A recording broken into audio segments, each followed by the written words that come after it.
Tinalakay ng ilang mambabatas kung may tuturing bang impeachable official ang isang kalihim ng Department of Education. Sa gitna niya ng pagtalakay ng maling paggamit umano ng confidential funds ng DepEd noong kalihim pa nito, si Vice President Sara Duterte.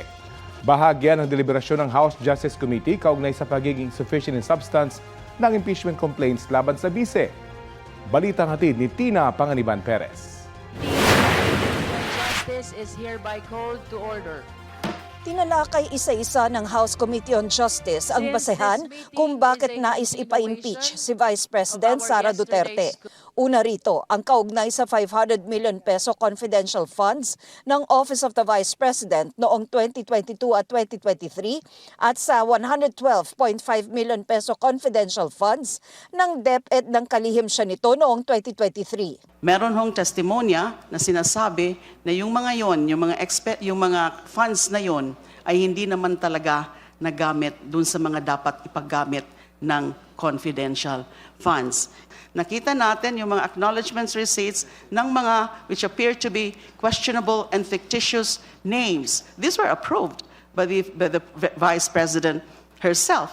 May pirma siya sa certain documents as attached. No allegations is made that the respondent received the funds or personally benefited, which is very important, yung personal benefit. Hindi naman ho kailangan ng personal benefit sa malversation.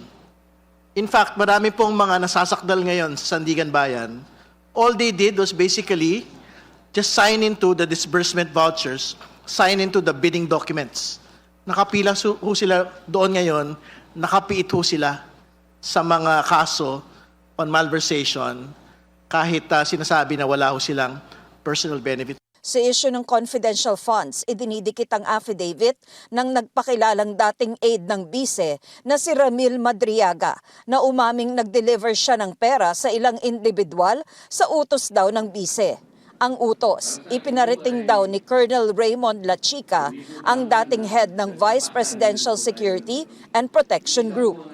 So ito na po yung sagot sa tanong kung saan po napunta yung pera na binigay kay Lachica. Base po ito sa affidavit ni Madriaga. Hinihinga namin ng reaksyon dito sila Chika, pero dati na niyang itinanggi ang alegasyon. Pagdating sa pangalawang ground na konektado sa confidential funds ng Department of Education noong panahong nakaupo bilang kalihim si Duterte at sa third ground kaugnay sa umunoy panunuhol sa ilang opisyal ng DepEd, nagtalo ang ilang kongresista kung sakop ba ito ng impeachment o hindi. Sabi kasi ng ilang kongresista, hindi naman daw impeachable official ang DepEd Secretary. Section 2 of Article 11 enumerates the officials that will be impeached. I cannot see here the Secretary of DepEd to be impeached. In other words, Madam Chair, these allegations about actuations of Vice President Sara as a duly appointed Secretary of Education is not within the jurisdiction of an impeachment court. Pero pag kontra ng ilan, hindi pwedeng ihiwalay ang pagiging VP at pagiging DepEd Secretary ni Duterte dahil iisang tao lang siya. Hindi ho pwedeng gano'n na kung ano lang ang ginawa bilang VP, hindi yung as a DepEd Secretary, even if these are related in terms of modus, in terms of pattern, in terms of system, ay hindi na dapat cognizable by an impeachment proceeding before the House Committee. Otherwise, I can just commit violations, I can just commit offenses and skirt accountability.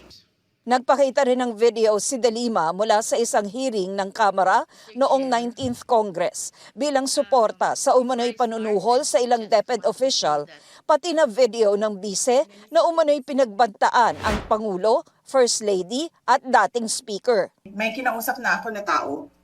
Sinabi ko sa kanya, kapag pinatay ako, patayin mo si BBM, si Lisa Araneta at si Martin Romualdez. No joke. No joke. Common sense dictates that if you are really serious in killing someone, you do not announce it to the whole world. That amounts to a credible threat against the President, the First Lady, and the Speaker. Words from someone in her position carry weight. It can intimidate other officials, it can influence decision, and even undermine public trust. Para sa panlimang ground tungkol sa umunoy unexplained wealth at hindi pagdedeklara ni Duterte ng lahat ng ari-arian niya sa kanyang SALN, sabi ni De Lima, balak niyang ipasabpina ang SALN at bank records ng bise sa hearing proper. Nagpalabas din si De Lima ng video ng bise sa ilang rally at press conference para suportahan ang pang-anim na ground tungkol sa umunoy pagkakasangkot ni Duterte sa political destabilization, sedition at insurrection. Pero ipinunto ni Quezon City Representative Bong Suntay na hindi pwedeng parusahan ng isang tao dahil lamang sa kanyang iniisip. Sa paglalarawan niya sa kanyang punto, may sinabi si Suntay na inalmahan ng ilang kongresista dahil sa pagiging offensive umano sa kababaihan. Alam mo, minsan nasa Shangri-La ako, nakita ko si Ann Curtis. Ang ganda-ganda pala niya. You know, may desire sa loob ko na nag-init talaga. At na-imagine ko na lang kung anong pwedeng mangyari. Pero siyempre, hanggang imagination na lang yon. Pero di naman siguro ako pwedeng kasuhan dahil kung ano-ano yung na-imagine ko eh. Madam Chair, I would like to have those statements stricken from the record. Madam There Chair, is Happy nothing Women's Month. sexual dun sa sinabi ko. Nothing immoral. It's just, I said, may na-imagine ako.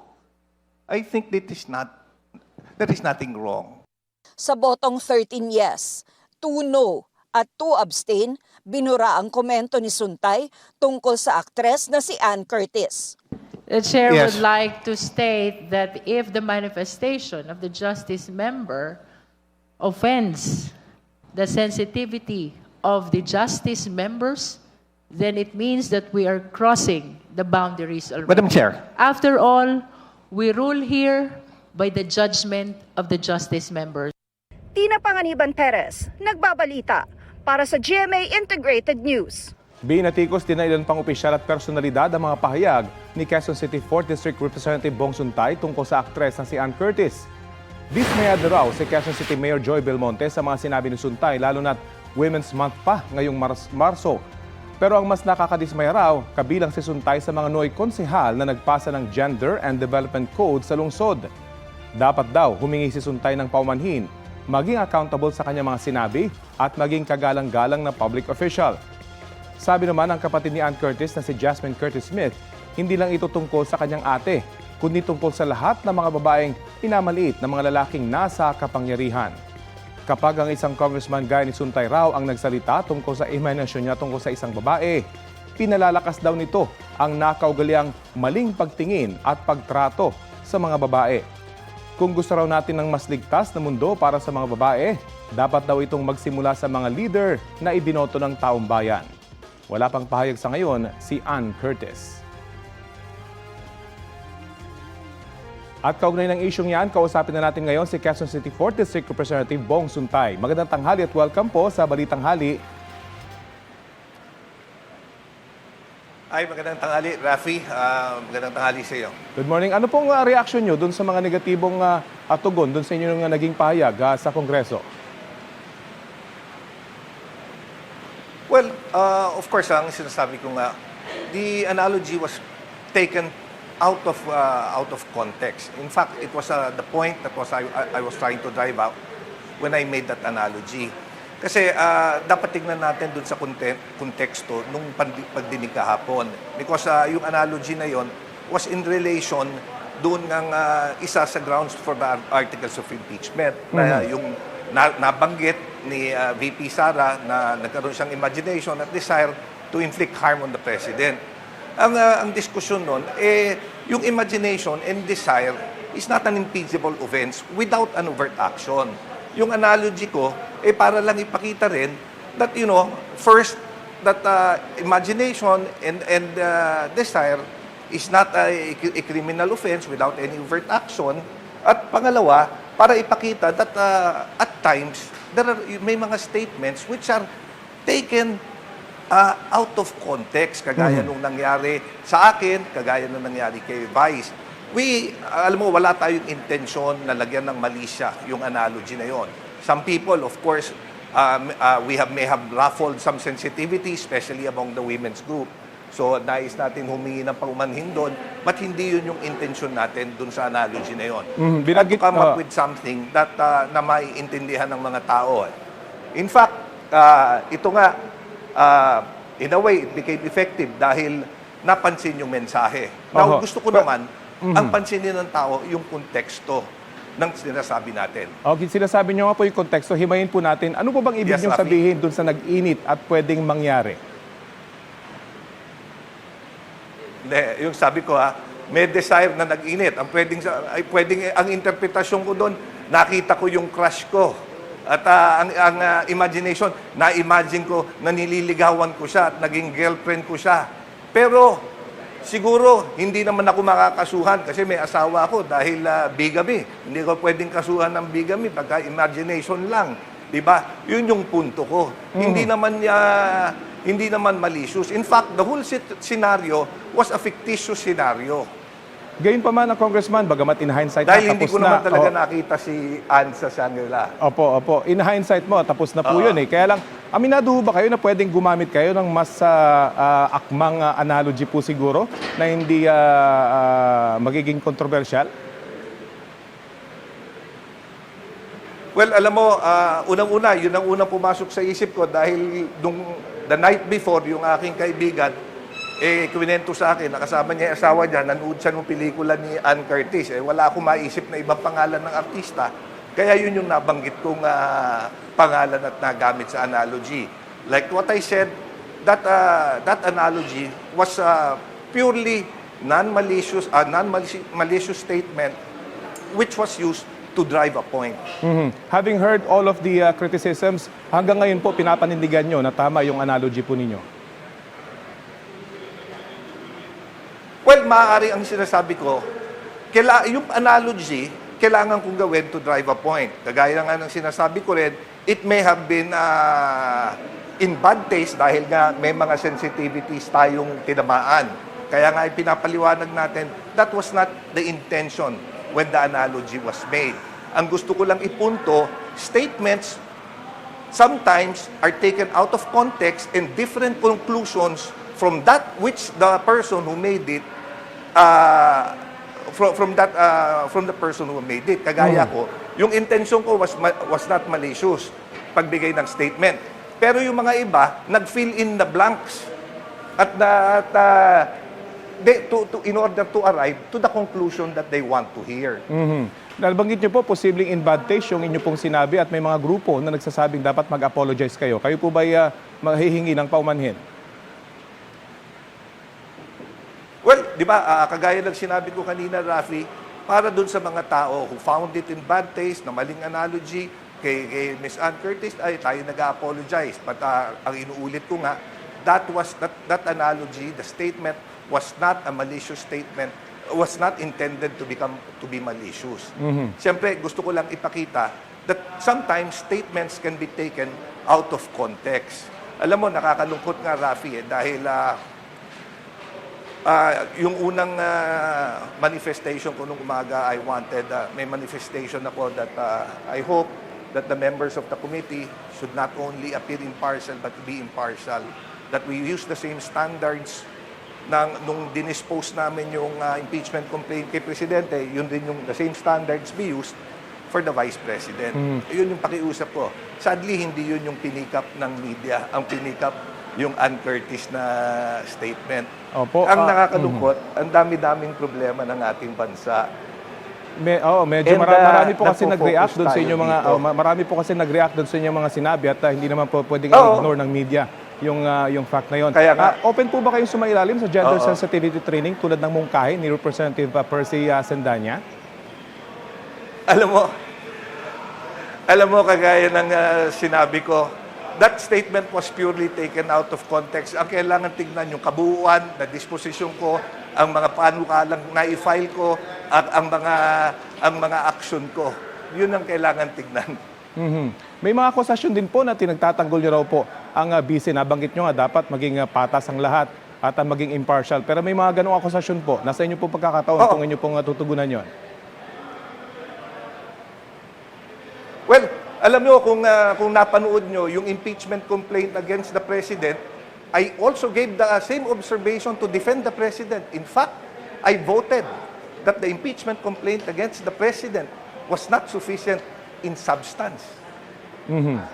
Panghuli na lamang po, baka may mensahe po kayo So dun sa I'm mga... just, ang pagboto natin at mga statement is based on appreciation natin dun sa complaint which was filed. Okay, baka may mensahe po kayo sa mga nag-react dun sa inyong pang sinabi at siguro kaya Ann Curtis mismo, nasa inyo pong pagkakataon. Oh, kagaya ng binanggit ko, of course, that analogy, the statement was not meant to be malicious, but if it was taken out of context, if it hurt o nakasakit ito ng sensitivity, especially ni Ms. Ann Curtis, tayo yung nag-a-apologize dyan. At siyempre, sa mga kababaihan in general. But as I mentioned, it was not intended to be a malicious statement. At it was just an analogy that I intended to drive a point. Okay, maraming salamat po sa oras na binahagi nyo sa At Balitang Halik. nirespeto natin siyempre ang mga kababaihan. Okay, salamat po. Okay, maraming salamat. Yan po si Quezon City 4th District Representative Bong Suntay.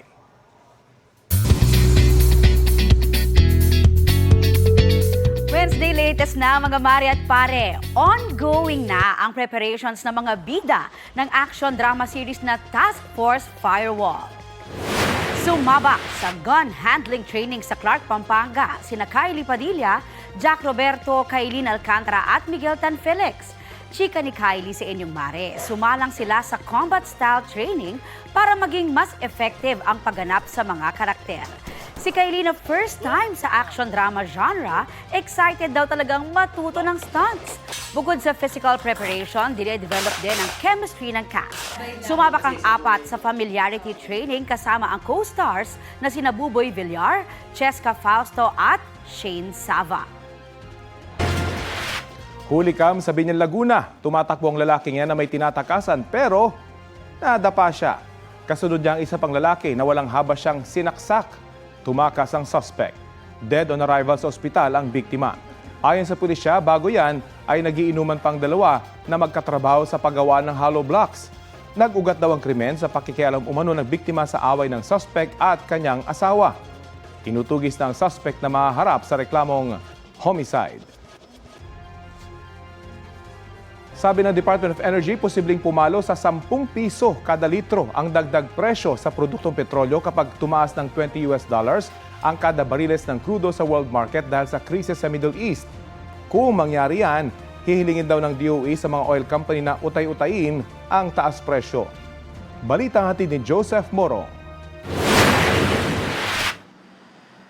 Ang big-time oil price hike hindi pa epekto ng gulo sa Middle East pero posible raw itong maramdaman sa mga susunod na linggo. Sa pagtaya ng direktor ng Department of Energy Oil Industry Management Bureau, kapag umabot sa $20 kada barrel ang taas presyo sa world market, magkakaroon pa ho tayo ng probably 7 to 10 peso per liter na magiging increase.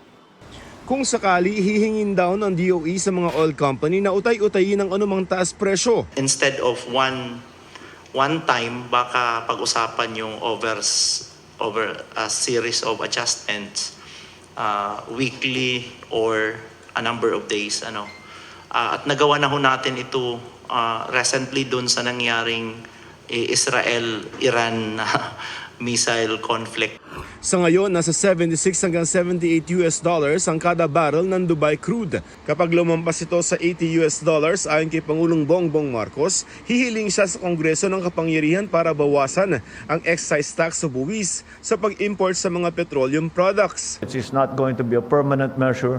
It will be something that we will dispose of as soon as the crisis is over.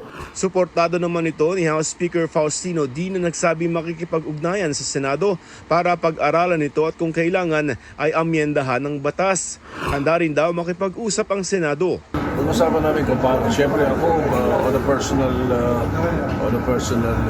opinion, basta't makakatulong at makakaangat sa problema natin, sa magiging maaaring problema natin dito sa nangyayari sa Middle East, siyempre payag ako.